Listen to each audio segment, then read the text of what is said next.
It is a city whose name evokes mystery, allegations of cover-up, and agony. Wuhan, China. CNN returning to this, the original epicenter of the coronavirus outbreak. On January 23, 2020, this metropolis of more than 11 million residents locked down. We left hours before, beginning a 2-week quarantine in Beijing. For 76 days, Wuhan remained sealed off. And here we are again, back 1 year later, the Huanan seafood market. This at one point was believed to have been, by Chinese authorities, the ground zero of this outbreak. This time last year, security had ushered us away within minutes of reporting. Now, January 2021, no security here. We've been walking around for several minutes. They don't seem to care. That was until we started looking inside. We noticed some people working behind the gate.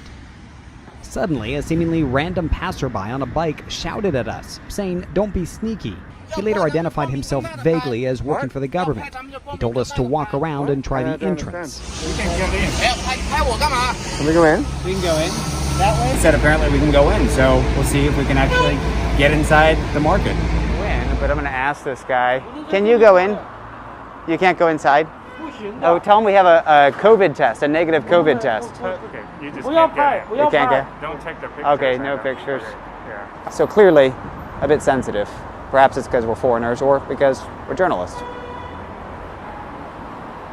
The virus's origin has become highly politicized. U.S. officials accusing China of covering up and allowing the virus to spread. China defensive, saying the Trump administration was deflecting blame for its own mishandling.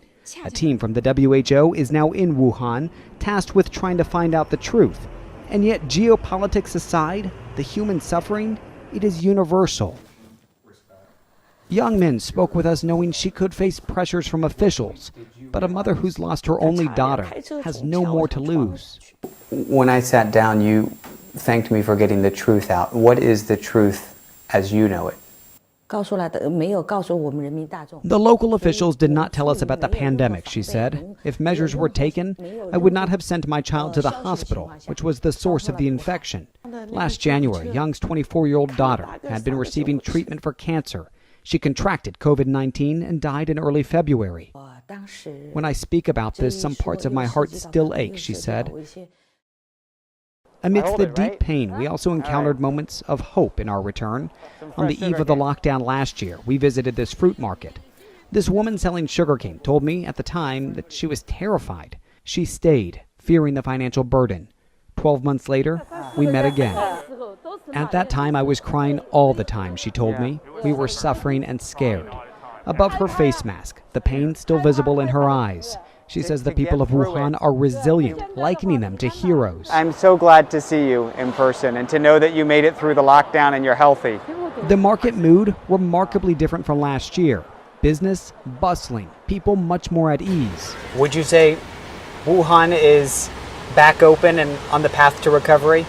It's not just starting from now, he says. It started very early, to be honest. In my opinion, Wuhan had already begun to recover since mid to late March. Delivery driver Lao Ji has become well known on Chinese social media as he chronicled life during the lockdown. The then and now are striking. A city desolate amidst the lockdown, followed by a summer with packed pool party images that shocked a socially distanced world outside of China.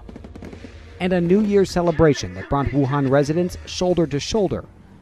Though with new cluster outbreaks in the north of China, many here in Wuhan once again wearing face masks, cautious of the lingering unknowns, and still surrounded by the haunting memories of a lockdown that kept millions of residents, along with their grief, sealed inside.